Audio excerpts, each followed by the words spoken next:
So if you've checked out any of the segments that are part of the terminology video, you might remember stumbling across the HFN section, or the Hammer-Ons from Nowhere segment, where I discuss pretty in-depth as well as demonstrate this technique that I call Hammer-Ons from Nowhere, which is basically a technique that kind of enables me to avoid what might otherwise have been real, demanding and complicated picking moves just by hammering to notes located on other strings instead of picking them. Strings other than the one I'm primarily addressing at that time. It's kind of hard to explain, and I have explained it actually already in the terminology video, so if you haven't checked that segment out already, I can almost guarantee you that the stuff we're about to get into here is going to make way more sense if you go do that first.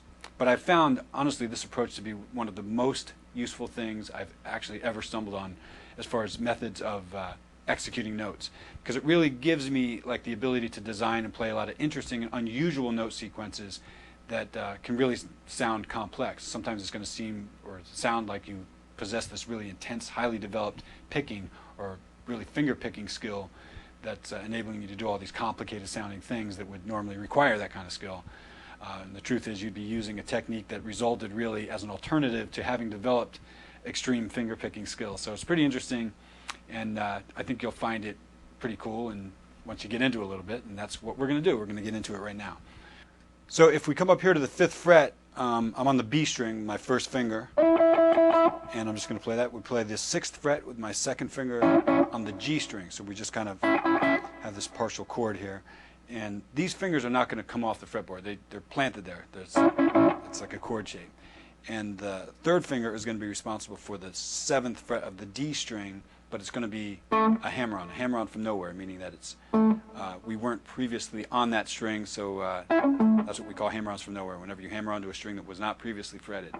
And so what we're going to do is play an up pick on the B string, down pick on the G, and then that hammer-on from nowhere on the D string. And it's just a descending triplet, really. That's that simple. And you can just get comfortable with that. Sometimes it seems easy, but if you haven't done hammer-ons from nowhere before, sometimes it can feel a little weird to not pick a note that you're playing. Sometimes it feels uncomfortable.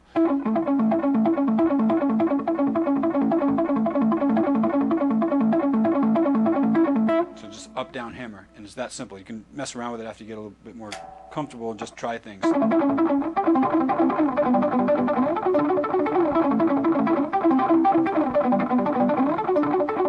And that's just one shape. Any shape that you can, any shape that enables you to sort of take one of your fingers and whack it onto the fretboard real hard to initiate a note is going to work for this. And so that's really, it's, hammer-ons from nowhere sort of in a real basic form.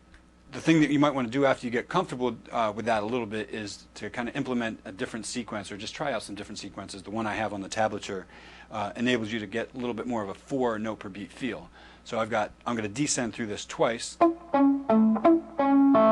then I'm going to play just that far the 3rd time, and then start over again. So it gives me a total of 8 notes, which gives me a nice 1, 2, 3, 4, or 1, 2, 3, 4, 1, 2, 3, 4, 4 feel, basically. So real quick before we continue, I just want to point out that these upstrokes on the B string, I'm sure you've noticed by now, a lot of times are being played with the 2nd finger of my picking hand, and that's really preference. You don't have to do it. It's just something that will give you a different tone and will give you a different feel, and feel free to experiment with it. I guess they call that hybrid picking. Some people call it. Once again, I just call it using my 2nd finger. But here we go. With the 2nd finger, it gives me a little bit different feel. Actually sounds a little bit more like finger picking, which is what we're trying to sort of simulate here. So.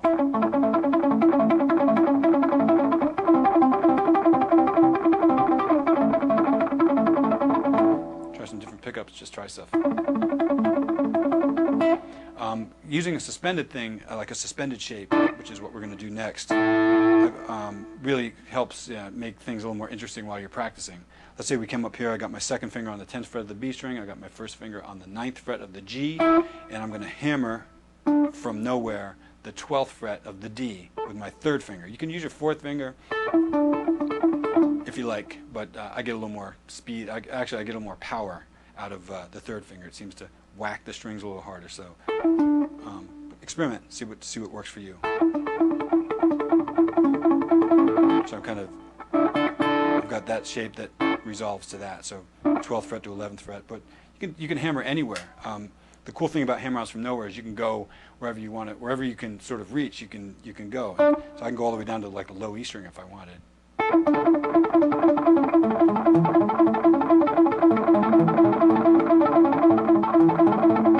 It's a cool sound, and it's, you know, when people don't see it, they really are like, man, how's that possible? Sometimes it just seems like it would really be difficult to do that, and if you were picking that, which it often sounds like, you'd have to have some pretty crazy picking skills to do that. So that's your introduction to hammer-ons from nowhere.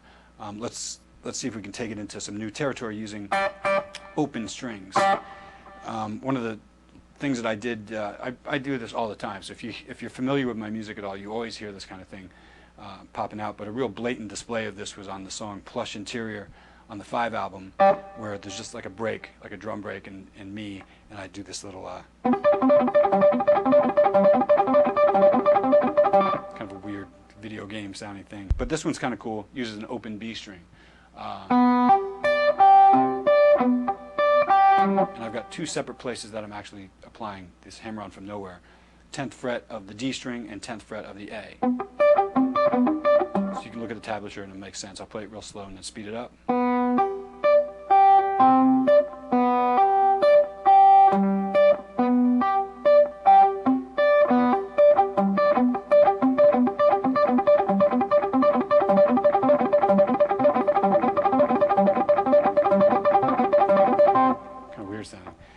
There's another variation of that where the 2 places that I use the hammer-on from nowhere are the D string, 13th fret, low E string, 14th fret, and this one sounds pretty weird too. Kind of a cool, weird thing. You can try anything, just experiment. I've got one on here that's kind of an atonal, weird sounding thing. I'm hammering on to the 8th fret of the D and the 8th fret of the low E. I'm kind of positioned down here at the 6th fret. Look at the tablature, and I'll play it slow.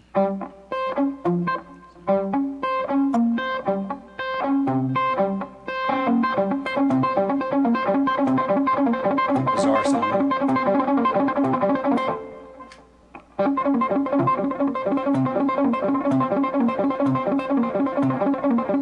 Strange, very strange.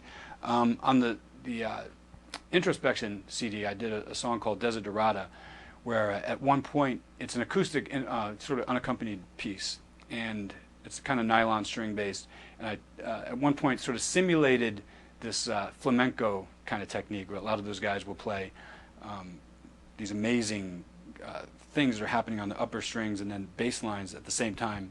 So they've got melody lines in the upper register and they've got bass lines happening simultaneously in the lower register, and just incredible stuff like that, which I can't play. But I can sort of simulate it using this technique. So I had a section in there that basically goes like this, which is on your tab thing. It starts with a hammer on the D string. So I'll just play it real slow, you can check it out. We have an open B string as part of this one. That's the sequence, really. You can just gradually try to pick that up.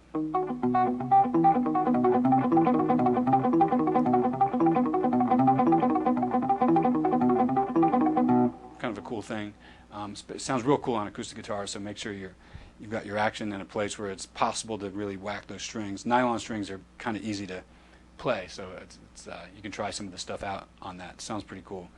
The next example is just another section of that, another part of that same section.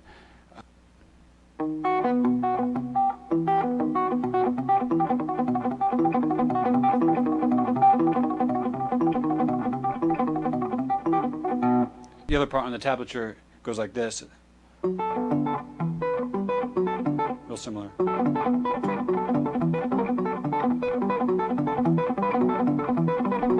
can put them together if you want.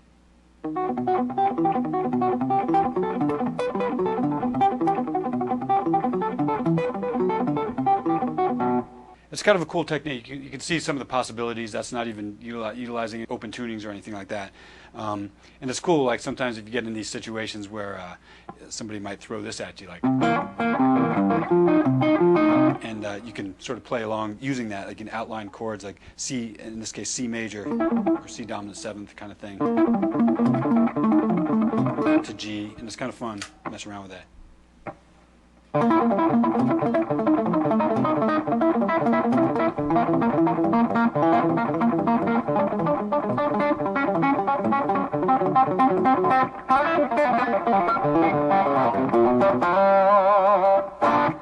Those are kind of fun. Give you that little country kind of thing, and it's just makes people think that you have all kinds of technique. The other thing that I've used this for is it was on a song called "A Delicacy," which I actually recorded another album a long time ago called "Now Hear This," and I re-recorded it on an album called "Extraction" more recently on an acoustic guitar, and I really liked the sound of it. So just so you know, this stuff is possible to do on acoustic. Basically, if you look at the tablature, I've got sort of the intro to that piece kind of tabbed out, and I'm just going to run through that a little bit for you. And we've got hammer-ons happening on all kinds of different strings. So you'll see I've got, it starts off with a hammer-on here. So we've got hammer-ons on the A string and the B string, and then you're going to see the D string and low E. Way easier if I just play it, follow the tablature. I'll play it slow, and then I'll try to speed it up.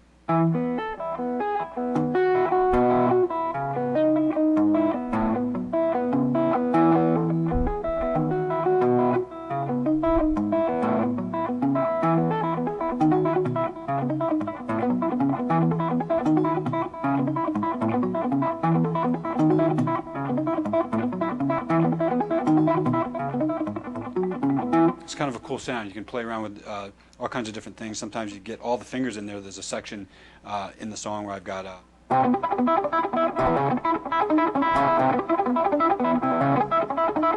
So you can really have some fun with these, and it's definitely a fun technique. And once again, it's an easy way to make it seem or make it sound as though you possess a lot more picking hand skills than you probably do. And even if you have a lot of picking hand skills, if you really are good at finger picking, incorporate some of this stuff in there, and who knows what the possibilities could be then. So, till next time.